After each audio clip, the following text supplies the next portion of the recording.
কিছু যুবককে আল্লাহ পাক হেদায়েত দিলেন, এবং সেই যুবকরা সাধারণ কোনো যুবক ছিল না, বরং ওই সোসাইটির যারা নেতৃস্থানীয় ব্যক্তি তাদের সন্তান ছিল তারা। সুবহানাল্লাহ। হেদায়েত পাওয়ার পর তারা যেটা করলো, তারা ঈমানটা গোপন রাখলো। এরপর এক পর্যায়ে জানাজানি হয়ে গেল, তারা অন্যকে দাওয়াত দিতে লাগলো। দাওয়াতে খুব একটা ফলাফল আসলো না, বরং ওই স্বৈরাচারী শাসক দাকিয়ানুস সে তাদেরকে ধরে ফেলল। ধরে 3 দিনের আলটিমেটাম দিল, 3 দিনের মধ্যে যদি এই ধর্ম ত্যাগ না করেছো, আমাদের ধর্মে ফিরে না আসছো, তাহলে তোমাদেরকে মৃত্যুদণ্ড দিব। কথা কি বুঝতে পারছেন আমার? এবার তারা চিন্তা করছেন এখন কি করা যায়। তাদের সাথে একটা কুকুর ছিল। কি ছিল? কুকুর। এবার তারা চিন্তা করলেন আমরা এখান থেকে চলে যাব, আমরা এখানে ফাসাদ সৃষ্টি করব না, এদের সাথে আপোষও করব না, ধর্ম ত্যাগও করব না, আমরা এক আল্লাহর তাওহীদে থাকবো, এখান থেকে ডিসকানেক্টেড হয়ে যাব, এই ফিতনাময় পরিবেশ থেকে আমরা সরে যাব, সাইলেন্টলি এখান থেকে লিভ করব। তারা চলে গেলেন। তারা চলে যাচ্ছিলেন অন্য কোনো জায়গার দিকে। পথিমধ্যে তারা ক্লান্ত অনুভব করলেন, একটা গুহার মধ্যে আশ্রয় নিলেন। সেই গুহায় শোয়া মাত্রই তারা ঘুমিয়ে পড়লেন। এবার ঘুম থেকে উঠলেন। ওঠার পর একজন বলছেন যে কতদিন ঘুমিয়েছি আমরা? একজন উত্তর করছেন হয়তো একদিন ঘুমিয়েছি বা একদিনের কিছু অংশ। আরেকজন বলছে আল্লাহ ভালো জানেন কতদিন ঘুমিয়েছে। আচ্ছা ঠিক আছে, আমরা ক্ষুধার্ত, এই পয়সাগুলো নাও, নিয়ে বাজারে যাও, বাজারে গিয়ে কিছু খাবার কিনে নিয়ে আসো। এবার সেই ব্যক্তি পয়সাগুলো নিল, নিয়ে বাজারের উদ্দেশ্যে রওনা দিচ্ছে।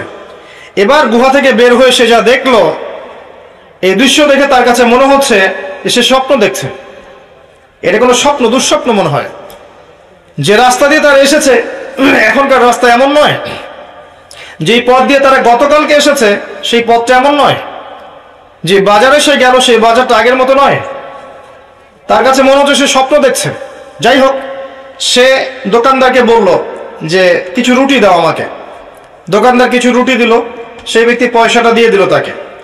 পয়সাটা হাতে নিয়ে সেই ব্যক্তি বলছে এই পয়সা, এই গুপ্তধন কোথায় পেয়েছো? দাঁড়াও, এখানে দাঁড়াও, কোথায় এই গুপ্তধন পেয়েছো?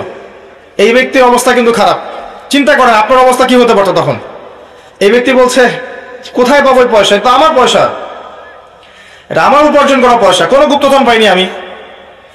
তো এই ব্যক্তি বলছে দোকানদার, এখানে যে রাজার সিগনেচার দেওয়া আছে, এই দাকিয়ানুস বাদশা, এ তো 300 বছর আগে মারা গেছে। কত বছর? 300 বছর আগে মারা গেছে। এখন এই লোকের মাথা আরো খারাপ। কি বলে? কারণ দাকিয়ানুস বাদশার আন্ডারে যারা বড় বড় নেতৃস্থানীয় ব্যক্তি ছিলেন, আমরা ওদের সন্তান, তা আমাদের চেয়ে ভালো কে চিনবে রাজাকে, তাই না? তো তার কাছে বিষয়টা একটু এলোমেলো মনে হচ্ছে। যাই হোক, সেখানে ওই যে পুলিশ প্রশাসন চলে আসলো। কি হয়েছে এখানে, ঘটনা কি? এই ঘটনা, এই দেখেন দাকিয়ানুস বাদশার আমার পয়সা এই ব্যক্তি আমাকে দিচ্ছে, এই গুপ্তধন পেয়েছে কোনো, একে ধরেন। তো ওকে ধরে নিয়ে রাজার কাছে নিয়ে যাওয়া হলো। এবার রাজার যে ওই যে সিংহাসন এবং রাজপ্রাসাদ, এখানে ঢোকার পর তার চোখ ছানা বানা। এ তো সেই বাদশা না যেই বাদশার তত্ত্বাবধানে আমরা ছিলাম এবং গতকাল রাতে আমরা যেখান থেকে বের হয়েছিলাম, এ অন্য এক বাদশা।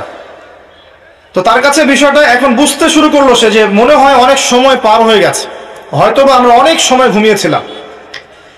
এই যে বাদশা, এই বাদশাটা দাকিয়ানুস বাদশার মতো স্বৈরাচারী নয়। শোনেন, ভালো করে শোনেন, এই জেনারেশন ওই দাকিয়ানুস বাদশার মতো স্বৈরাচারী নয়। তারা কুফরি, শিরিক, হারাম, জেনা, অশ্লীলতা এগুলোর সাথে সম্পৃক্ত নয়। শুধু একটা বিষয় তারা বিশ্বাস করে না এই জেনারেশন, সেটা হচ্ছে তারা বিশ্বাস করে না যে আল্লাহ পাক মৃত্যুর পরে আবার মানুষকে জীবিত করতে পারবেন। এটা এরা বিশ্বাস করে না। কথা বুঝতে পারছেন?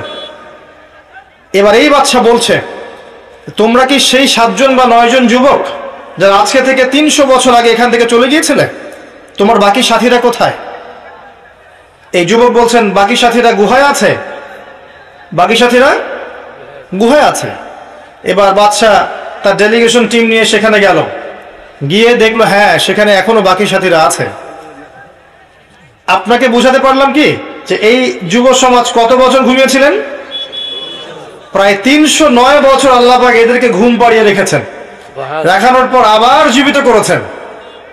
করে তারা যে সভ্যতা থেকে বের হয়েছিল, যে সভ্যতা ছিল জালেম, ফাসেক, অশ্লীলতায়, হারামে লিপ্ত, এরপর অন্য একটা সভ্যতার সময় তাদেরকে জীবিত করেছেন, ঘুম থেকে উঠিয়েছেন, যারা পরকালে বিশ্বাস করতো না। আল্লাহ পাক এই 7 জন বা 9 জন যুবককে দিয়ে একটা পুরো সভ্যতাকে মেসেজ দিলেন যে আল্লাহ এই 300 বছর ঘুম পাড়িয়ে জীবিত করতে পারেন, ঘুম থেকে উঠাতে পারেন, সে আল্লাহ অবশ্যই মৃত্যুর পর মানুষকে পুনরুজ্জীবিত করতে পারবেন। সবাই ঈমানদার হয়ে গেল, আলহামদুলিল্লাহ। কি